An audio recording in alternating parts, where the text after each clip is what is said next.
Well, welcome everyone. Today I have with me Kathie Eastman, who I've tried to track down, and I've finally got some time with her. Welcome, Kate. Katie is a senior barrister in our community. Perhaps you tell us a little bit about yourself, what you do and where you are with your practice at the moment. Oh, well, Kathie, thank you so much for tracking me down, and I'm delighted to spend the time with you. Just before we start, can I make a quick acknowledgement to recognise the First Nations elders past, present and emerging, and I would imagine there's lots of people from different lands that listen to our conversation, so I pay my respects to all of the elders First Nations. Well, thanks for inviting me. It's a great pleasure and honour to speak to you and to talk a little bit about some of the work that I do and sort of some of the pressing issues which emerge for us during this year, and how it's really highlighted some pressing issues around human rights, around our relationships with each other through a rights-based framework, and sort of looking to how we can improve perhaps the way in which we interact and our community's expectations of what is fairness, what is dignity and what is respect. And you know, to find that area, which is a very niche area of the law, how did you get into the law and how did you end up being a human rights barrister as such? Right. So that sort of goes back about 40 years. So I'll do a quick version of it. So I have no family connections with the law whatsoever. So I don't have parents who were involved in the law or even knew lawyers, perhaps other than our suburban solicitor at the time.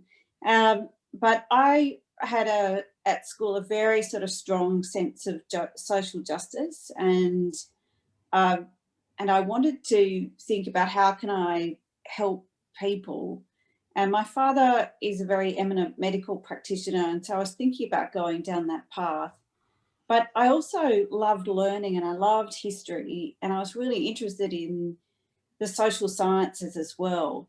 So I did some work experience, like many people do at school, with a barrister, and I spent most of my time sort of sitting in these chambers reading life expectancy tables and hearing a lot of people talking, and I thought, I don't think this is for me.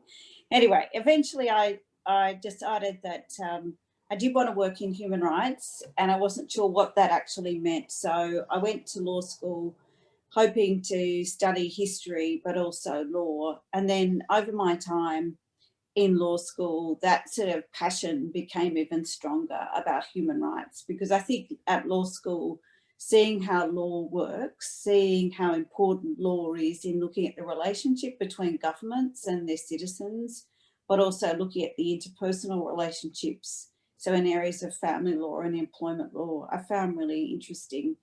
So I was fairly determined to do something around human rights, but I followed a path like most young lawyers back in the 1980s, where we did summer clerkships at large commercial law firms.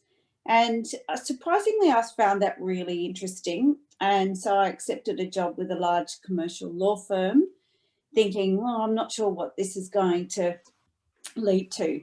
I then spent a year in the UK doing a Masters of Law, where I immersed myself in international law and human rights law. And so I had that opportunity to get that deep academic perspective on human rights law. So I came back to the large commercial law firm, where we were doing a lot of banking matters and consumer matters and large commercial litigation. And I just felt really at sea. But my law firm at that stage then said, we're going to set up doing some more pro bono work.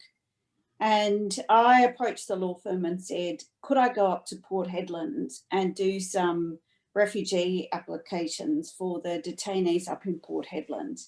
And the firm said, yes, you can. And so that then really gave me the practical opportunities to do some human rights law. At the same time, learning the art and the craft of being a very good lawyer. So the practical skills that you learn in a large law firm really hold you in good stead for the work that you do in human rights. So that then led me into doing secondments at community legal centres. I set up Australian Lawyers for Human Rights with one of my colleagues. I started to get involved in some of the human rights law organisations. And then after about 3 years, my idea of my dream job came up, and that was a job at the Australian Human Rights Commission. And I had done little snippets of work for the Human Rights Commission before as a law student. So I had worked for the Privacy Commissioner, writing speeches for him when the first Privacy Act came into operation in Australia. And then I had a little stint working with Quentin Bryce when she was the Sex Discrimination Commissioner on a sexual harassment campaign. So I had a very sort of strong affinity with the Human Rights Commission from my little time working there. So I got my dream job at the Human Rights Commission, and I thought that would be my job for life, and that would be it. And here I would see out my retirement as a good public servant. But my 3 years at the Australian Human Rights Commission was extraordinary. I got to work with retired High Court judges, now current Chief Justice of the High Court. She was a hearing commissioner. I ran hearings. I got to see insights into how human rights worked at both a domestic level and international level. And then that calling of wanting to be a voice and an advocate kept calling at me a little bit, and I took a big leap of going to the bar. So being a barrister is being an independent legal practitioner. And I made that leap about 23 years ago, thinking, well, let's see how this goes. If it's terrible, well, I can always go back to the Human Rights Commission. But 23 years on, I'm still there. And I made a fairly deliberate, but perhaps some might say arrogant or bold choice, that when people asked me what my practice was at the bar, I would say a human rights practice. And 23 years ago, no one was describing their practice in that way. But I wanted to sort of think about the work that I was doing, regardless of what it was, if I'm acting for a corporation or a government or an individual, that it's got a human rights perspective on things. And that has built up over the years and led me to all sorts of interesting things that I've done over the last 23 years at the bar. It's really interesting because you've just touched on something. I was chatting to somebody over coffee before this, this discussion, and that is we have a tendency at the moment, because we're so technologically savvy, to take the human out of almost everything. And you just said, we've got to put the human in everything. And the law can be just looking very clinically at what the law says, but we've got to think about how it impacts on humans. What sort of cases have you worked on that have profoundly influenced you in terms of the human in the issue? There's lots, and I will give you two cases I think which show the extremes from how the law can have an impact on human beings. When I was a very junior barrister, I was approached by one of the community legal centres to assist a mother whose son had a hearing impairment, so he was profoundly deaf, and the child had been expelled from his local primary school. So I agreed to take on that case. It was a disability discrimination case. And I learned a lot doing that case, even though I thought I had good knowledge about the law and I knew how the Disability Discrimination Act operated. What that case taught me was about making assumptions. So I worked with the young boy's mother, and she was a very simple person. And I remember trying to prepare a statement with her, and I'd asked her to read it overnight and let me know if there were any changes. And she was a little sort of reluctant to do that. Anyway, it transpired that she couldn't read and she was illiterate, and she had developed these coping mechanisms to work her way around that. And so I had not appreciated that, and that was a big sort of jolt for me about the assumptions that I had made. And this woman was a single mum, had very limited family support, and she was dying of cancer. And so her illiteracy was the absolute driving force for her son to go to school. And having a profoundly deaf son on top of all of the socioeconomic issues was really pressing. So we ran this case, and we were successful in the case. And the mother died shortly after the case.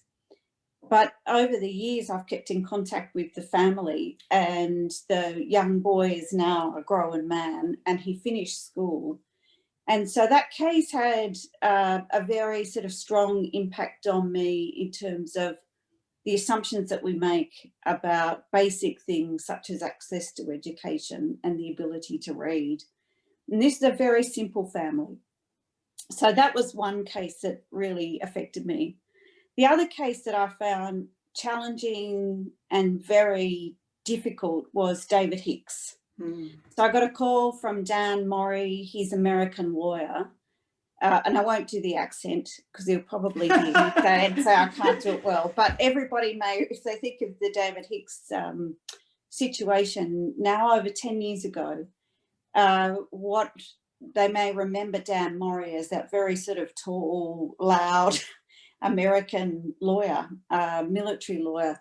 So he called me and asked me, you know, Kate, can you help us with part of a team on how do we get David Hicks out of Guantanamo Bay? And I was just like, okay, this is a challenge.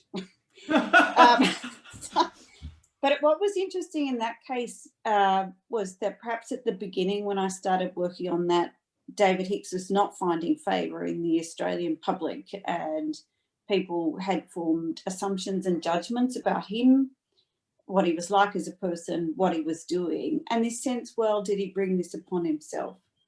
So this is one where from a lawyer's perspective, you come back to sort of critical issues around law, rules that protect us, the rule of law. And over the time I worked on that matter, the sentiment of the Australian public changed. I think that had a lot to do with David Hicks's father, but also Dan Murray's very strong advocacy. And that sense of the Australian saying, we're a place where the fair go works. And fair, like, this guy needs a fair go. We might not have agreed to what he's done or why he's done that, but this sort of cuts at our sense of fairness. And so I take those sort of two cases as extremes, because one was very, very high profile and a lot of attention and high stakes. And the other was a very simple family, but in both cases, just getting a fair go was sort of at the heart of it.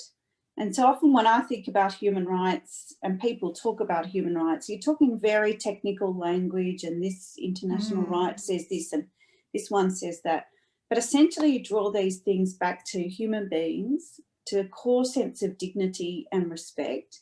And if I translate human rights into an Australian context, it's that sense of a fair go. And we just, I mean, maybe I could call human rights like the pub test of Australia a little bit. That, you know, we don't use fair go as much as we used to. We do pub test. And that sense of like, does that feel right? Are we treating people with dignity? Is this sort of crossing the line to what we as a community think fall below standards? That's the core business of human rights. And cases that have had the most significant impact on me personally have been ones where I have that real sense that the injustice is there. And so how do we get through that injustice and get some fairness for the people involved, regardless of whether they're detained overseas or there's someone just trying to ensure that their child has a fair opportunity to go to school. It must be, and that's a really great explanation of what human rights is. I mean, dignity and respect and fair go. Just listening to you talk, it must be very much like you've got the science, the skill, but it's the passion around what is the issue that has to drive you. Would that be the case when you're forensically looking at something, this isn't right, I'm going to go in and do something? Yeah, so maybe sometimes for barristers we have these split personalities, because the passion about human rights is certainly a driver for me. But at the same time, if you represent somebody and they entrust you to be their voice, then they don't need your passion. They need your skill and expertise and your professionalism about it. And so one thing that's really important in the work that we do as independent barristers is that we don't take on our client's case and cause and become advocates for them in the way that we would do advocacy, marching in streets or sending petitions or whatever it might be. Our advocacy is very much sort of focused on how do the rules, the laws apply, and how do we be at our persuasive best? So that's our advocacy role, is persuasion. How do we persuade those who make decisions that affect the lives of somebody going to school or affect the lives of someone like David Hicks being detained in Guantanamo Bay indefinitely? How do we bring almost a dispassionate approach to what we do to argue persuasively based on the law and based on the rules? But so we often as barristers talk about the fact that we can't take on our client's case.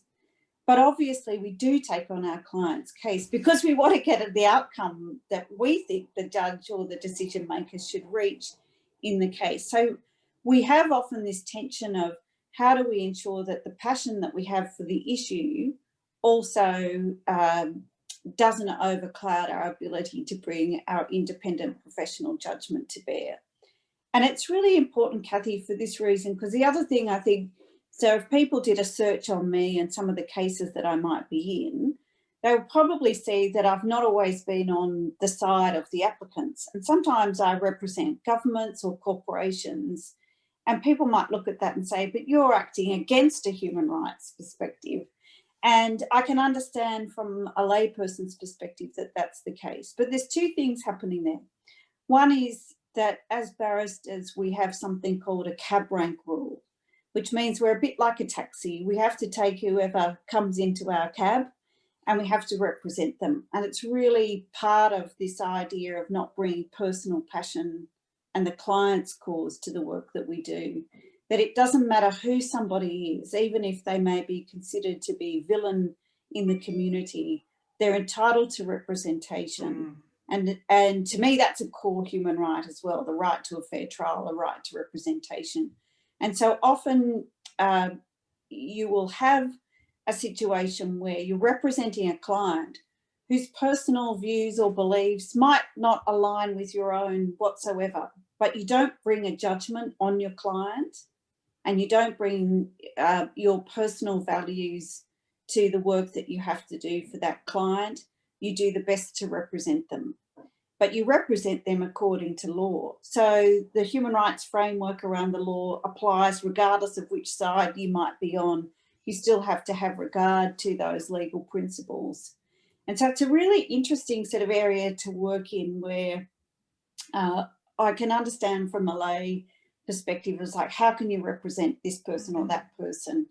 But that is the core about protecting human rights in our legal system, that everybody again gets a fair go to be represented.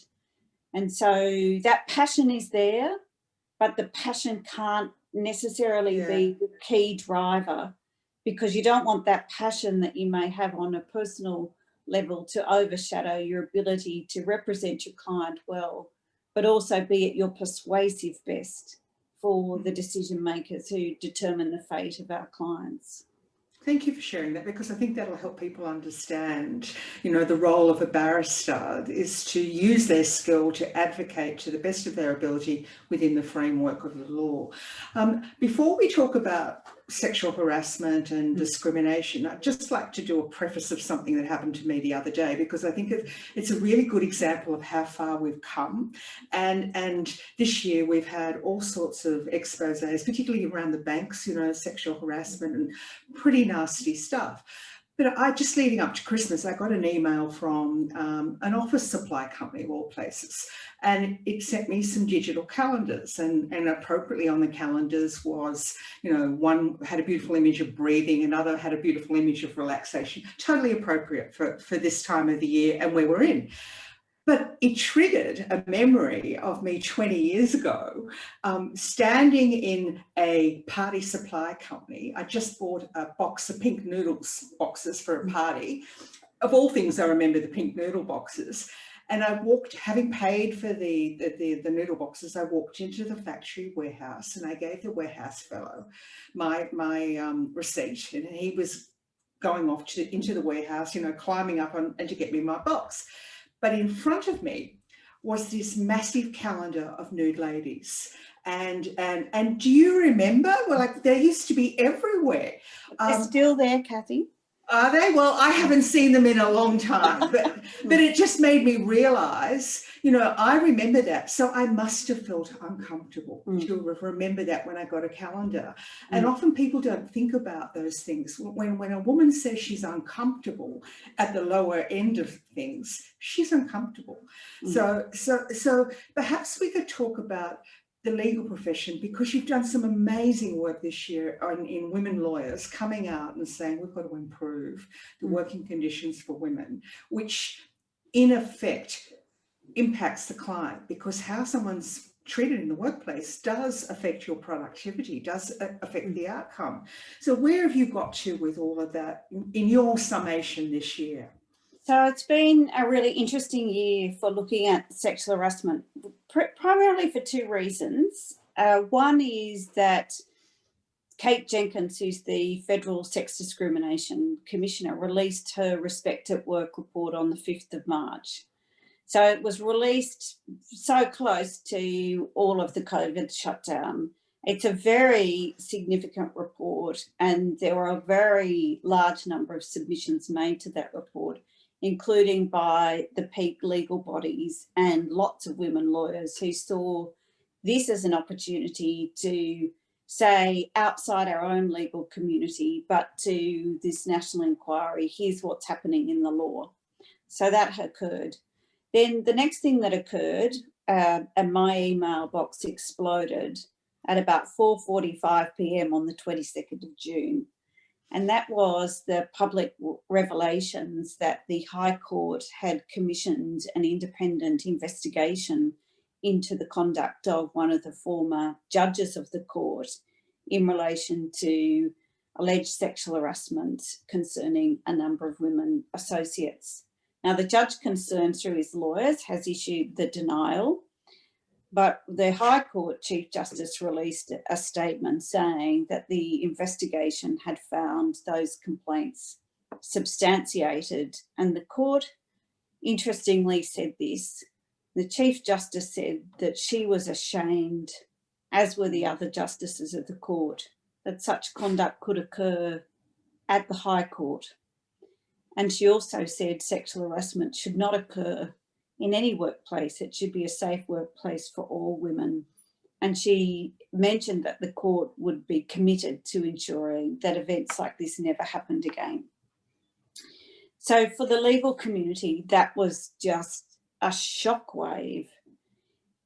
Even though I think some said, yes, it was an open secret, it wasn't.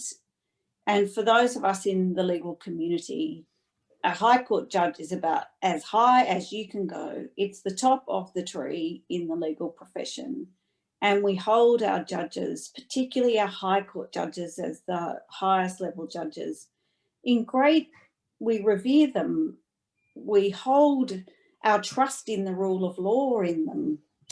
And so confidence in our judiciary is absolutely critical, not only within the legal profession, but also the broader community. So the impact of those revelations has really been quite profound. And I think it's caused the whole of the legal profession to take a very good look at itself, to say, what is going on in this profession that would allow harassment to occur? And it's not just occurring at the level of the High Court, it's pervasive across the legal profession. So those were the two sort of critical triggers that then came together. So what we've tried to do this year is to say, how do we respond and look at all of the work that's happened over many, many years, not just simply say, oh, it's terrible, let's reinvent the wheel and we'll just roll out what we were doing before. Is what do we really need here? And I think the recognition is the need for a cultural change. So the legal profession is very hierarchical, and power obviously plays a role in why sexual harassment can occur. So those systems of power, particularly if they're older men who can exert power and who know that they can use that power to engage in conduct where they're not going to be held to account, because even without saying anything, that power position can engender fear in victims to speak out, and the impact on people's reputation, the impact on their careers, weighing all these things up in the balance, women are not complaining about it. So in the legal profession, we're really looking at all different corners of the profession to say, how can we start to think about cultural change?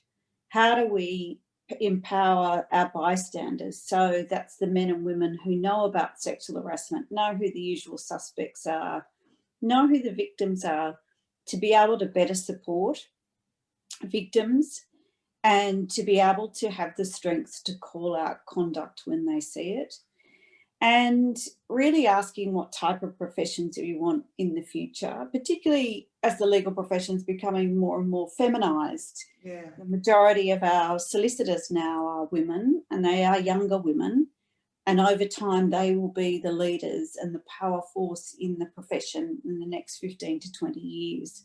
So what will those women want in their professional lives in 10, 15, 20 years' time? And so starting to think about building those inclusive cultures that will minimise the risk of sexual harassment. I don't think you'll ever eliminate sexual harassment, but the example that you give, you can see that cultural change, that I think those calendars still exist, but they're out of sight. The question is, if they're still out of sight, then what message is that saying about our respect of women in workplaces and our attitude towards women? That's getting into that gritty cultural space about our relationships with women as a community, but also the way in which men respect women, or the lack of respect that can then lead to incidents of violence, be it at a very serious level, but also the everyday sexism that women experience in workplace. So the Law Council, for example, has got a new national action plan that's been agreed to really start to look at cultural change and basically improving outcomes for lawyers and their experience at work. As you know, I look after or support women at the coalface that have been impacted by sexual harassment in the workplace. And particularly this year, a number of high-profile cases or matters. And one of the concerns I have is the mental health damage done to these women in the adversarial situation. To the best of my knowledge, none of them been offered mental health support by the organisations who have been responsible for this. I have grave concerns for people's well-being moving forward. Is that something, I know Kate says that she doesn't necessarily feel the adversarial system is the right way to resolve these issues. I mean, it certainly does need a trauma-informed component. Yes. But is that something that talked about in the legal circles a bit more? Oh, yes, look, definitely. And I hope my colleague doesn't mind me sharing this story with you. I won't identify her by name. But one of my colleagues I've known for over 30 years contacted me to tell me something that I wasn't aware of and wouldn't have been aware of. And she told me that as a young lawyer, about almost 30 years ago, she had been sexually harassed as a junior lawyer and did nothing about it. And then she'd had, as her career went through, other instances of sexism, but borderline sexual harassment, and I would call them sexual harassment. But when the revelations came from the High Court, that triggered in her a very significant response. And she rang me to just have a talk to me, and she said, she's now reflected on her 30 years in the legal profession. So she stayed a lawyer. I think she's a very successful lawyer.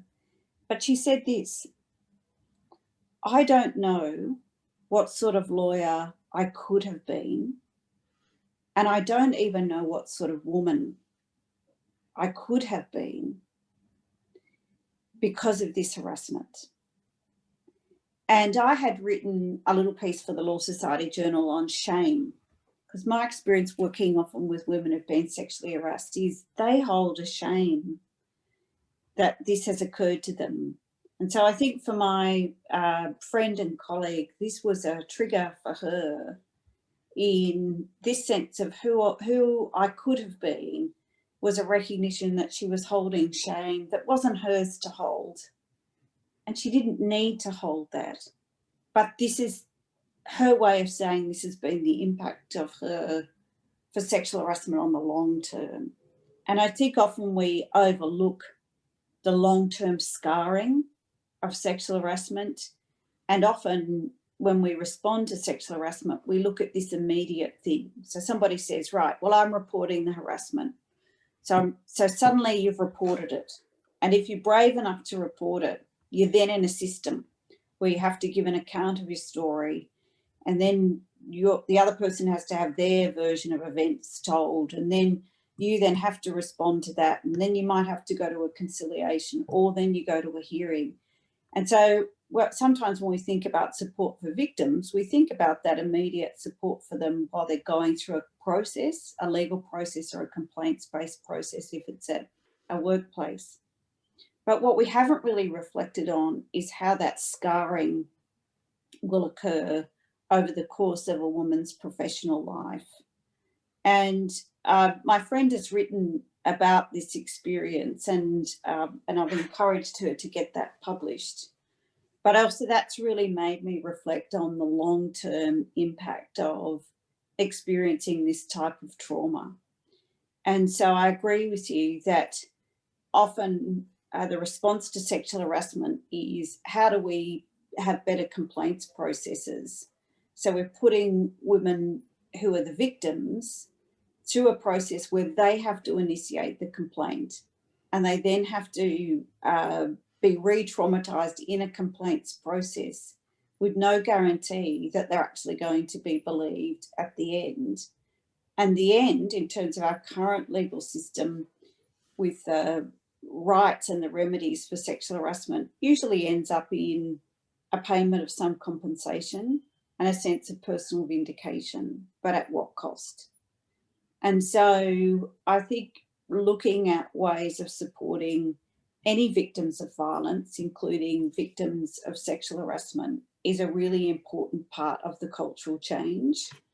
One thing I'm certainly encouraging my colleagues in the legal profession to do is that we need to find ways for voices like my colleague 30 years on to be able to tell her story in a safe way. She would say to you, she doesn't want to bring a complaint 30 years later. She doesn't want to sort of see any punishment being laid upon the men who did this to her. I think she would like some understanding from them about the impact that this has had on her life.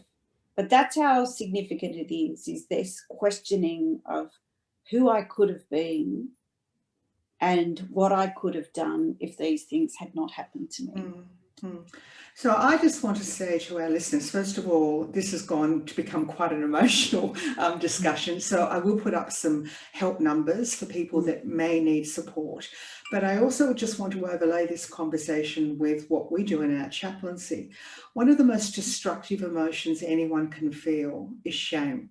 It sits below anger. It's under the iceberg. And when it's not your shame to bear, it has a significant impact. So there is absolutely, nothing wrong with saying when something is triggered, I need to go and talk this through, because it's profound when something like that comes up, and I would encourage people to do so. I'd also say that to organisations, tapping into what you've just said, Kate, if you have these sorts of claims, put in place mental health support immediately. It doesn't matter whether you agree or disagree, have it available. Don't have it tracked by any lawyers. Have it so that they can access that information to keep themselves safe. And that applies to the perpetrator too, be fair.